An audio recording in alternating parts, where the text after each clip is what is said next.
Hello and welcome to episode 11 of the Man and Music Show with me, Tobie Allen, the podcast where we talk to MENA musicians and music industry leaders to find out real-life strategies to solve real-time issues within today's music landscape.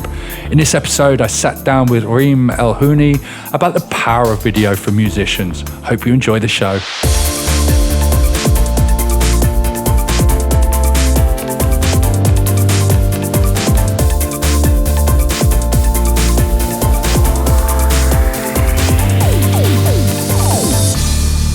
Okay, welcome to another episode of the Man Music Show. This episode, I'm really humbled to have Reim. Reim, welcome to the show. Thanks so much for having me, Tobie. I'm excited. Absolute pleasure. Thank you. So let's dive right in. So tell us a little bit about yourself, who you are and what you do. So I am obsessed with the world of filmmaking and video production, and I've been in the industry for over 20 years, and I've basically worked my way up from being a runner all the way to being an executive producer at a number of TV stations, and now run my own group of video companies to just help people get started with video. Fantastic. So where did it all start for you? The big question is, why video? You know what? I grew up absolutely loving film and television, and I used to watch a whole lot of it. And my first internship was at the age of 16, and I was at NBC when they were still based in London in the UK, and I just fell in love with the experience. It was like my first time being in a live TV studio and watching the news being produced, and just having that insight and seeing small things like how the news reporter was actually wearing flip-flops under the desk, and it was that experience that just had me realize that as well as enjoying consuming content, I can actually be part of the production process and creating content. And I was very focused from that point on, and I just knew this was the industry I wanted to be in. So you're saying you're at NBC in London. Are you from the UK? I'm actually from Libya in North Africa, but I did grow up in London, which is why I sound very British. You do indeed. So from NBC, did you come here? Where did that journey start, and how did you start learning your skills?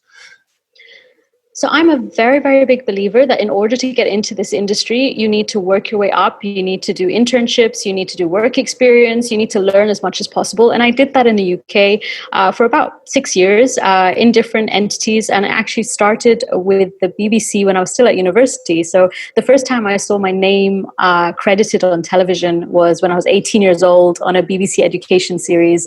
And I was kind of hooked on that too. It's very exciting the first time you see that.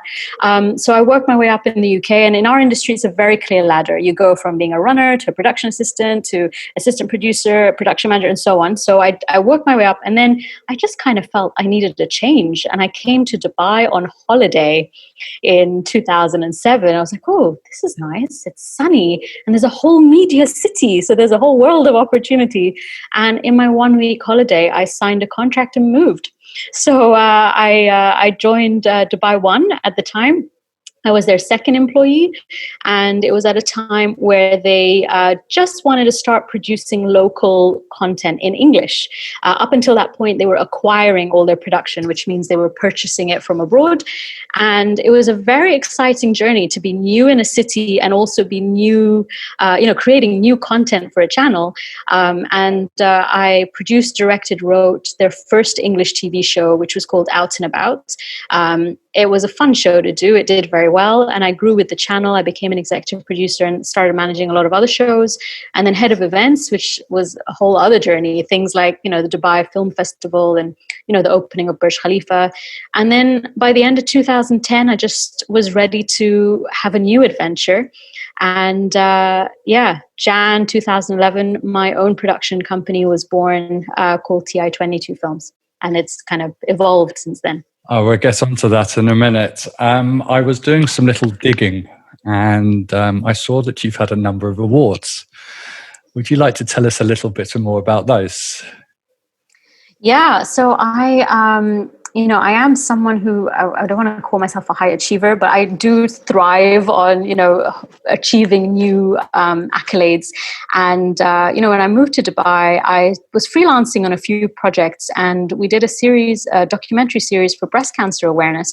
And I thought they were pretty good. And so we just entered them into the New York Festival, and they actually won. They won 2 golds and 2 silvers.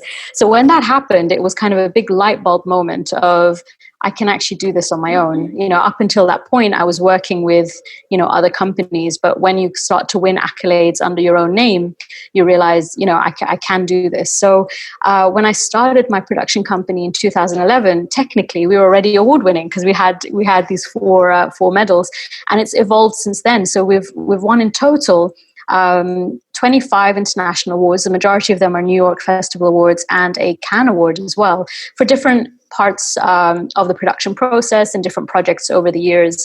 But yeah, it's something that I am very proud of. And it does stand out. It does attract new opportunities. So it's worth doing. Awesome. So it seems like you know what you're talking about. That's, I think you've got a little bit of foundations there to move on to our next. I'm glad you agree. So the reason why we got you on the show is obviously we've been talking recently, and I'm really intrigued about, and obviously with the power of video nowadays, and obviously within my landscape, which is music. And obviously you started talking about and educating me about the power of video for musicians. So was this basically where Dubai On Demand came in, or is this an offset of anything else? So you've created Dubai Demand. Am I correct in saying that? Yes, that's right. That's primarily because when I started 10 years ago with TI22 Films, it was a very different landscape. And, also from a brand perspective, people had bigger budgets, and it was all about TV commercials and, buying ad space. But really, that's changed so much in the last 10 years, and being active on social media is really important, having a consistent strategy, and people just want to have, more for less, really. So in order to do that, the whole model had to change. And I'm someone who learns a lot, and I think you have to in this industry because everything changes, from one day to the next. And I kept going to conferences in the US and the UK, and I could hear how online content was booming, but it wasn't really happening in the UAE so much. But in 2014, it just felt like the right time. There were a few other synergies that came into place at that year. And I just launched Dubai On Demand with a handful of ex-TV presenters, actually. So they're all personalities who ultimately were content creators, had a specific niche, and were looking for a way to express themselves. And I reached out to them and I said, look, this is what I want to do. If you want to be part of it, let's talk and see how we can start creating regular online content, at that time primarily on YouTube, to get attention, help you get new opportunities. And they were all down for it, but it was actually almost too early for this market. So in the UAE, a lot of people, we were meeting people, and when they realized that we were producing content for YouTube, they're like, oh, so it's not going on TV. And I'm like, no, it's going on YouTube. Oh, so not many people are going to see it then. I'm like, well, actually, it's the opposite. On YouTube, that's where you can actually track who sees it, and you've got much more visibility compared to just because a TV station say they can reach 5 million viewers. That just means that there are 5 million TV sets that, can air the station. Doesn't mean they have your attention.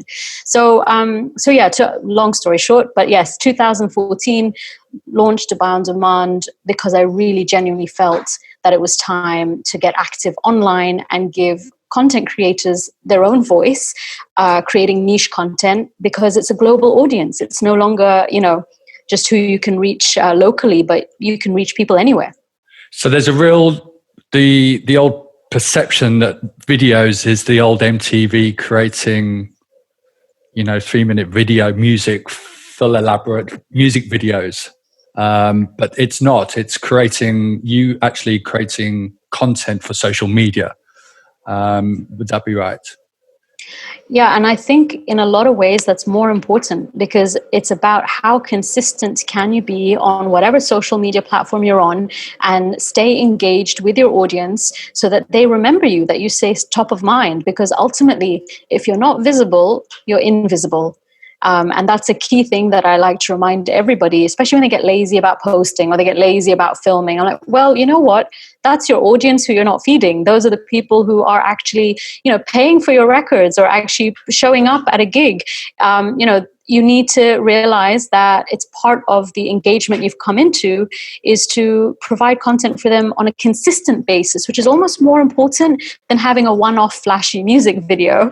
It's that daily dialogue, and it's giving them a peek into who you are as a person, because that's also become more important. It's not just about the music, it's about the personality behind the music. And that's what social media allows people to see. You've alluded to some really good points there, but are there any metrics to why it's so important nowadays on social media for the engagement rate on videos that you can share? Yeah, there are so many, but just to highlight a few of them, I mean, especially this year with lockdown and the pandemic, is in the UAE, content consumption increased by 60% when lockdown started. In the last couple of months, it's actually gone up to 80%. So people are actually consuming more content than ever before. Secondly, every social media platform is actually favoring video. So regardless of where your audience is, if your audience is on YouTube, if it's on Instagram, if it's on Facebook, if it's on LinkedIn, it doesn't matter where your audience is. Every social media platform currently is positioning themselves as a video first platform. And they're actually organically supporting video content. So you have a much higher chance of your content being seen if it's through video as opposed to any type of other content. So those are two key things. The third is that it just offers a lot more engagement overall, and it helps with conversions. So I realize with musicians, it may not always be sales, it may be downloads, it may be views, it may be new opportunities for gigs. But generally speaking, a video, there are 93% of people say they've made a sale through a video on social media. That's a huge number. So if you're not using video right now, you're missing an opportunity. Those are just some. I could keep going, but you can Google Wow. it, and there's a lot of statistics out there. Okay, what different types of videos can one make? Let's go down the DIY route for the time being, because I know you offer the service, which we'll get to. But if an artist is sitting here listening and realizes that I've got to get on to making some video because it gets more engagement, it's better content. What are the types of videos that they can do that increases engagement, increases streams, increases sales, from your experience? So I'm going to address two parts of that question, which is one is the DIY side, because I do feel something that has worked for me in my industry is I launched the DIY Video Academy in lockdown, because there were so many people who, wanted to get started and didn't know where to start. And so it's like, you know what, if they're not going to hire me for my services, I know it's important enough, they're going to hire me to learn, so it's something I want to be at the forefront of that movement for everyone to embrace the power of video. And you can do it. Everyone can do it. And it's something that you can do just with your phone.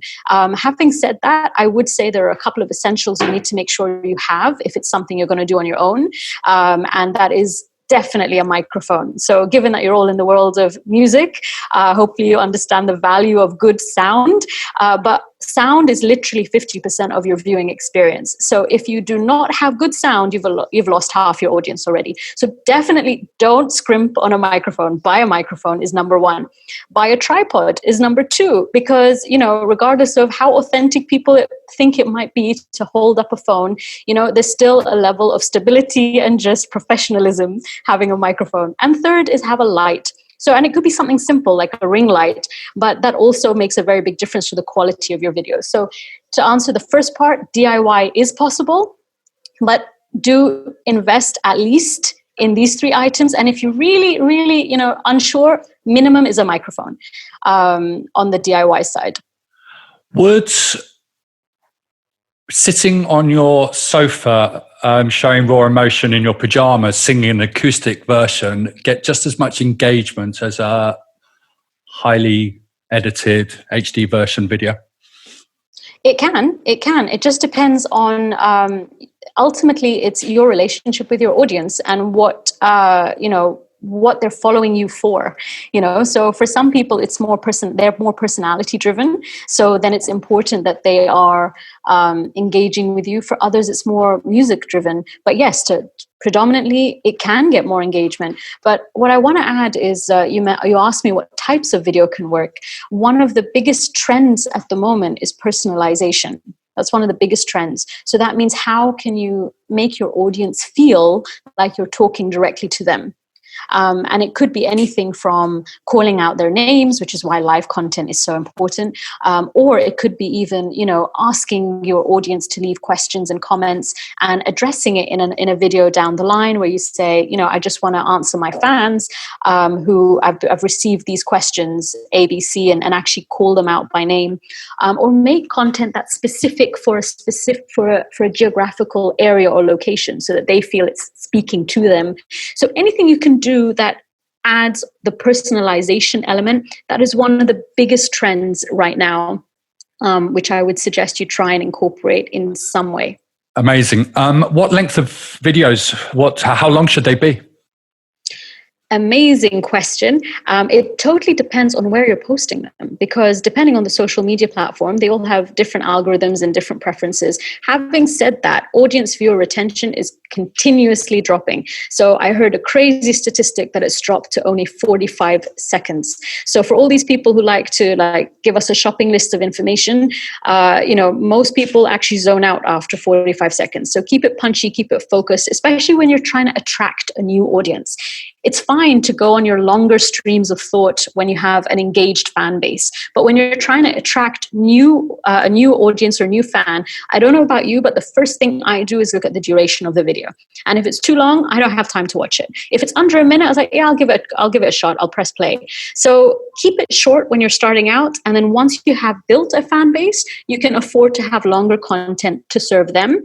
But ultimately, it depends where you're posting it. So just to give you one example, Instagram, at the moment, again, it changes all the time, so you have to keep checking. But Instagram, apparently, 26 seconds is the point of no return on the feed. However, Facebook, you need to cross 3 minutes in order to appear organically on Facebook Watch and be promoted. So those are two very different durations, and maybe you do two very different types of video for both platforms to make sure you're leveraging that. What are those two different types, just for example? So on a shorter format, what could it be? And on the longer format, what could it be? So you could decide that on all of the social media platforms that favor shorter durations, that you just do teasers, or you just do very fast tips, or you just promote your longer content, which is then sitting somewhere else. And on the longer one, maybe you do have a full performance, or maybe you have a longer Q&A session where people get to know you, or you do a behind the scenes. People want to see what's happening in reality, do just rehearsals and, on the road and whatever it may be. Like the sneak peek angle is very interesting to an audience sitting at home.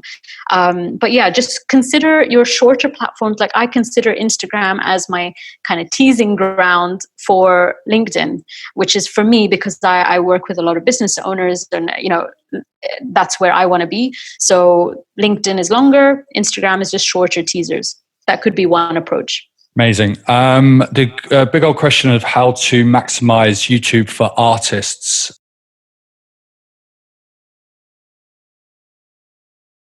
I know there's under 100 million users on there at the moment over in the States. Obviously, it's come out of the States, whereas TikTok's obviously a Chinese backed. So that's something to look at. That's awesome. Where I was going to go, 5 tips that you can give musicians when recording video content. I know that you touched base on a couple of others earlier and actual the gear, but is there anything that you can give to budding musicians?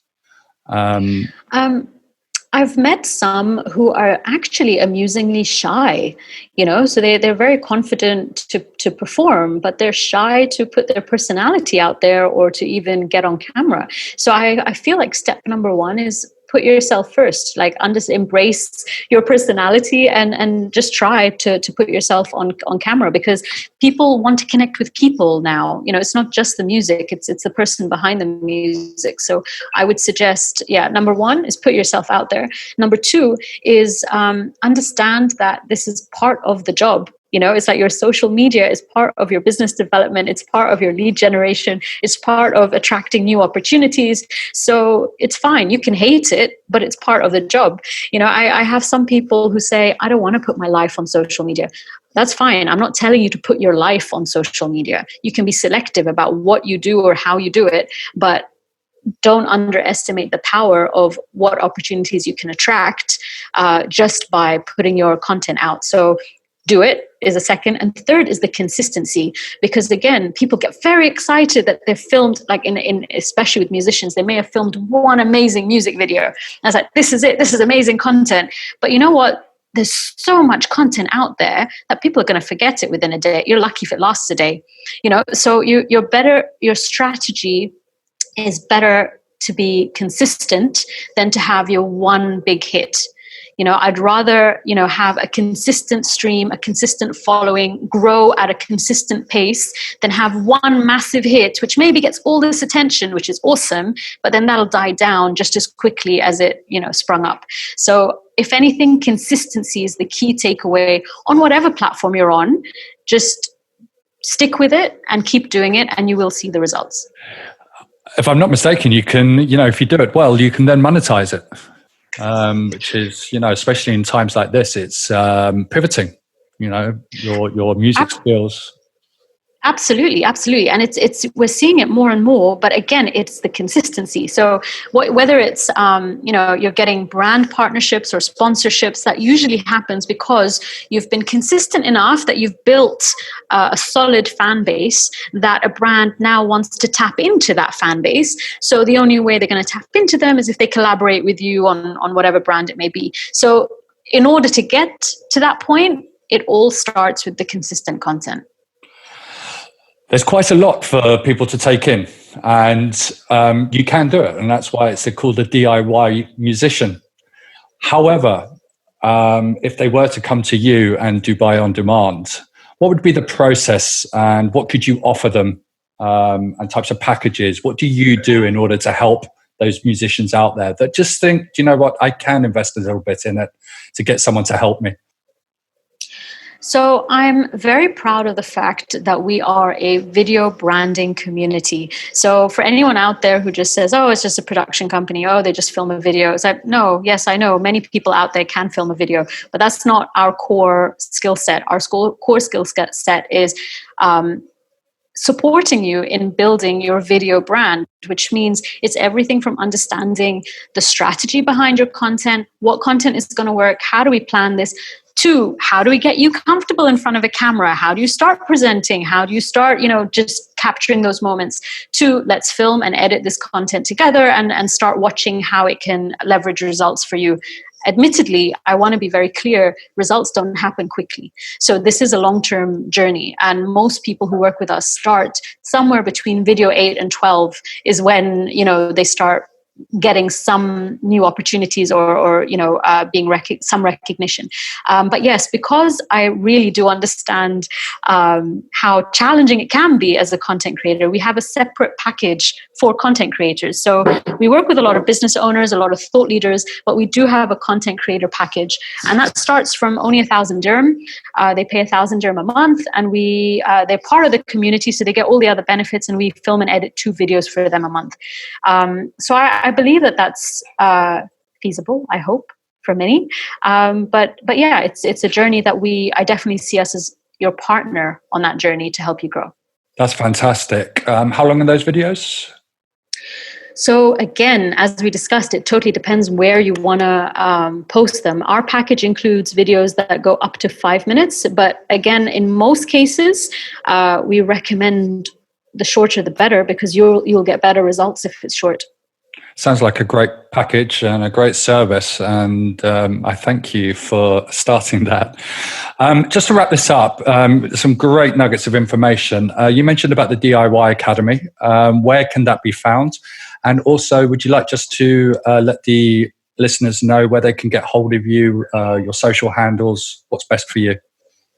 Yeah, awesome. Thank you. Yes, I'm very excited about the DIY Video Academy. So you can look us up on online. The handle is at DIY Video Academy. It's very new. It's growing, but we do have regular courses. And we've seen, I think, we've like over 50 people go through it so far, who've like started producing their own video content, which is great.